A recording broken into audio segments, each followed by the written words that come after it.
Bienvenidos a la edición de agosto de Enfermedades del Colon y el Recto. Este mes comenzamos con una nota triste, ya que la portada de nuestra revista presenta una foto del expresidente de la Sociedad Americana de Cirujanos del Colon y el Recto, el Dr. David Margolin. Y la edición comienza con un emotivo homenaje de su amigo y colega, el Dr. Chuck Whitlow. También presentamos un punto de vista sobre las experiencias de los cirujanos en Beijing que lidian con la pandemia de COVID-19. Esto fue publicado en forma electrónica a principios de este año. El autor principal es el profesor Hongwei Yao, miembro de nuestro consejo editorial. Nuestro rincón para residentes este mes se enfoca en la enfermedad del Crohn's perianal y está escrito por la doctora Amy Leitner, con el comentario experto del doctor Phil Fleschner. Este mes me encontrará una nueva contribución a nuestra colección de videos didácticos. Este mes se trata de una colectomía robótica derecha con anastomosis intracorpórea por el doctor Franconi. Puede verlo en nuestro nuevo canal de enfermedades del colon y el recto en YouTube. Tenemos 7 selecciones de la editora este mes. Comenzamos con las pautas de práctica clínica de la Sociedad Americana de Cirujanos del Colon y el Recto para el tratamiento quirúrgico de la enfermedad del Crohn.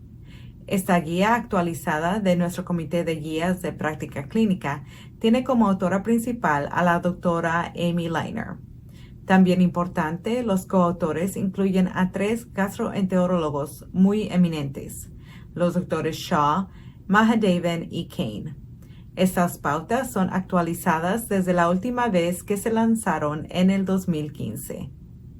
Nuestro segundo artículo se titula Cirugía de rescate con preservación de órganos para pacientes con rebrote local después de observar y esperar. ¿Es posible? Escrito por la doctora Fernández y colegas de Sao Paulo. En este estudio, los autores afirman que aproximadamente el 30% de los pacientes con cáncer rectal con respuesta completa clínica después de quimiorradiación neoadyuvante desarrollan un nuevo crecimiento local. Querían comparar a los pacientes con nuevo crecimiento local que requerirían resección de rescate de acuerdo con su etapa inicial.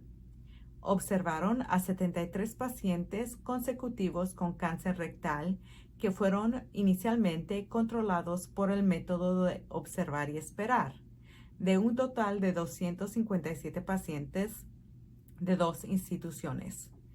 Descubrieron que los pacientes que tenían lesiones T2 clínica basales tenían más probabilidades de someterse a un procedimiento de preservación de órganos para el rescate y más del doble de probabilidades que los pacientes con estadio superior.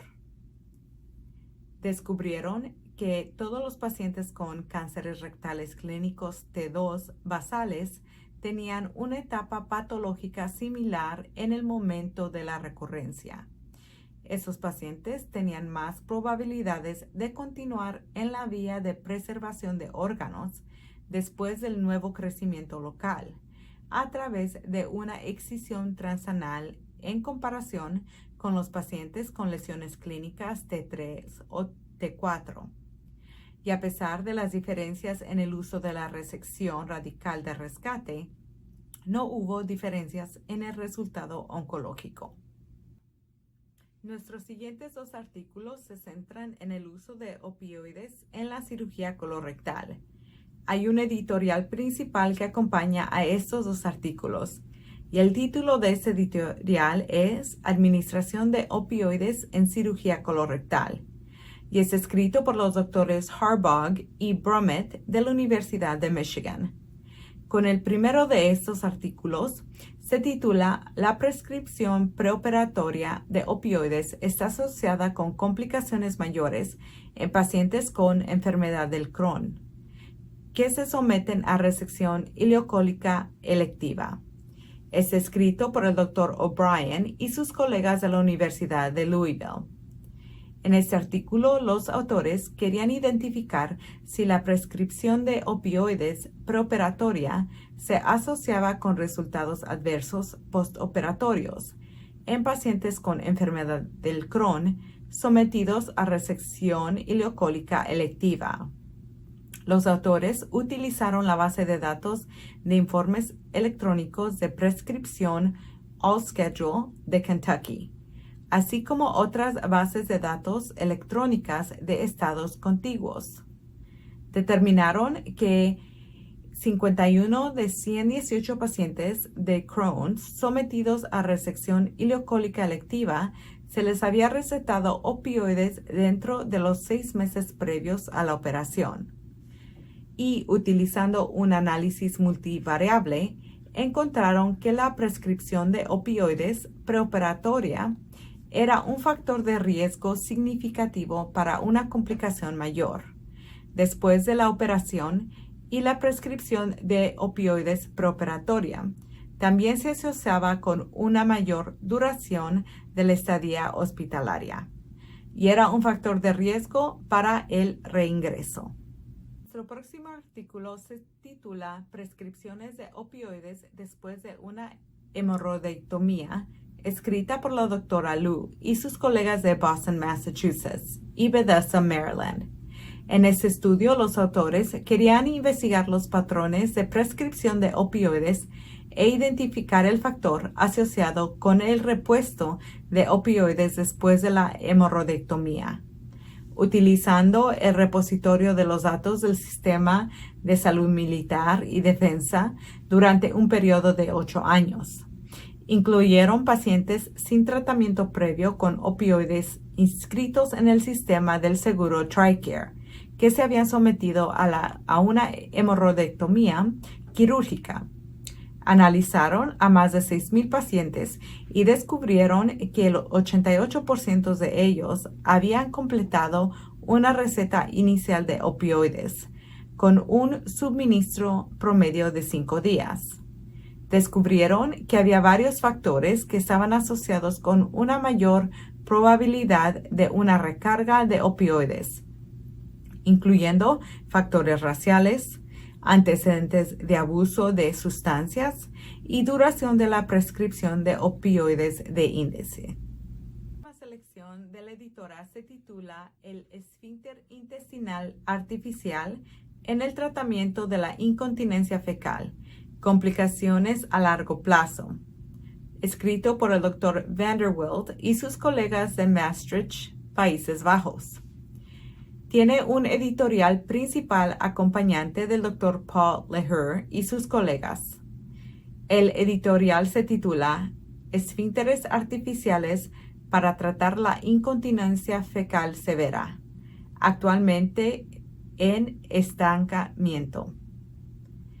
En este estudio, los autores querían evaluar el resultado a largo plazo del esfínter anal artificial en pacientes con incontinencia fecal refractorio. Examinaron a 63 pacientes sometidos a este procedimiento desde el 1997 hasta el 2014, con un seguimiento mediano de 57 meses. Durante este tiempo, el dispositivo había sido explantado en 31 pacientes.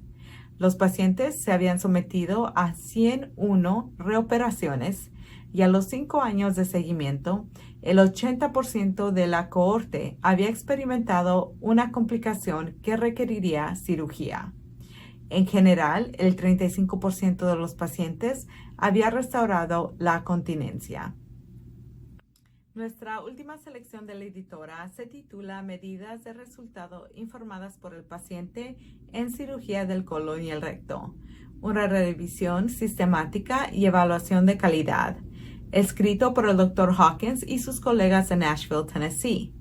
En este estudio, los autores afirman que hay un creciente interés en las medidas de resultados informados por los pacientes para apoyar la atención basada en el valor de la cirugía colorectal.